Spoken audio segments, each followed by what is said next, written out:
Donc, vous pouvez voir qu'ici, moi, j'ai capturé plusieurs poses de mon personnage ici. Ce qu'on va faire, c'est qu'on va diviser notre vocal en deux parties. Donc, voici mes deux vidéos qui ont été générées, partie 1, partie 2. Maintenant que nous avons créé notre artiste et nous l'avons fait chanter, comme vous l'aurez remarqué, vous pouvez voir que notre personnage est statique. Mais ne vous inquiétez pas, c'est maintenant que les choses sérieuses vont commencer. Donc, maintenant, nous allons créer nos scènes et nous allons faire la mise en scène avec le personnage. Pour créer nos différentes scènes, voici le prompt qu'on va utiliser. Vous pouvez mettre la vidéo en pause, vous recopiez le prompt. Tous les prompts que j'utilise dans cette vidéo, je les mettrai dans le canal Telegram. Mais en gros, je nous demande de diviser la chanson en différentes scènes avec diverses prises de vue qui mettent en valeur le sens de la chanson. Donc, je vais copier ça, je mets dans ma ChatGPT et j'envoie ma demande. Je fais pareil, j'envoie ça dans DeepSeek également. Je reviens dans ChatGPT, je vois qu'il a terminé. Intro, scène. D'accord, donc il décrit la scène en français et il lui donne le prompt en anglais. Bon, je pense qu'il n'a pas trop compris. Donc il va lui expliquer que je ne veux pas qu'il y ait du personnage principal dans les scènes qu'il va me générer. Car moi je vais placer le personnage principal manuellement dans chaque scène. Il faut qu'il prévoie un espace pour que le personnage puisse bouger tranquillement dans chaque scène. Donc j'envoie ça. Et là, je pense qu'il a compris. Donc, vous pouvez voir, la scène doit être ouverte, permettant à un personnage de bouger dans l'espace. Voilà, il a compris ça. La description, il explique et il met le prompt en anglais. Donc, il a compris. Il va mettre ça dans toutes les autres scènes. Si vous avez bien compris, dans le test que ChatGPT nous avait donné, il y avait l'intro.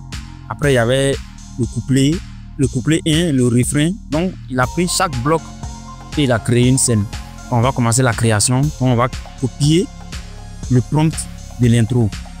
Et cette fois-ci, l'outil d'intelligence artificielle qu'on va utiliser gratuitement, c'est Leonardo AI. J'ai déjà fait une vidéo sur ça également. Donc, on va taper Leonardo AI sur Google et on prend le premier lien. Ici, on clique sur une Launch App. On se connecte avec Google. On vous crée un compte avec Google. Maintenant, ici à gauche, vous pouvez voir. On a plusieurs outils. À gauche, on va choisir Image Creation. Je ferme tout ça. La dimension, on va choisir 16, 2.9 et Medium.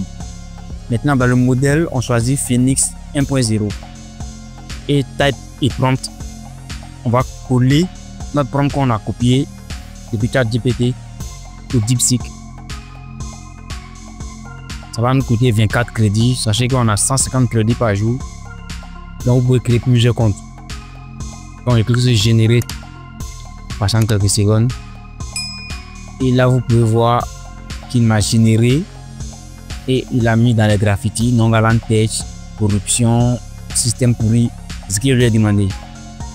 Maintenant, vous pouvez voir qu'il y a un personnage alors qu'il lui a demandé qu'il ne veut pas du personnage. Ça sera bien grave. Vous pouvez gommer ça avec Canva ou bien vous pouvez gommer ça avec n'importe quel autre outil. Ici, par exemple, il n'y a rien. Donc maintenant, on va faire pareil pour les autres scènes. On va aller copier le prompt de la deuxième scène et on va coller ça ici, passant quelques secondes. Moi, voici les scènes que j'ai créées pour.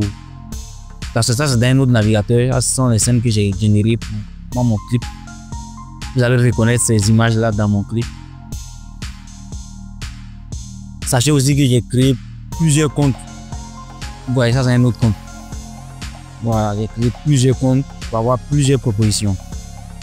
Donc, vous faites la même chose pour les autres scènes. Vous faites la même chose pour les autres scènes.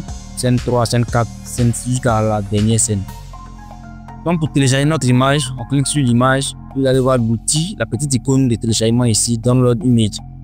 On télécharge notre image et on prend le soin de bien organiser ça dans un dossier aussi. On va choisir les images que j'ai téléchargées. Notre première scène. Donc je vais mettre toutes ces images là dans un dossier que j'ai nommé 1 pour la première scène. Donc si vous voulez organiser comme plusieurs comme ça, donc 2 ça sera pour la deuxième scène et ainsi de suite. Et maintenant que nous avons créé nos différentes scènes, nous allons maintenant animer les différentes scènes et le personnage.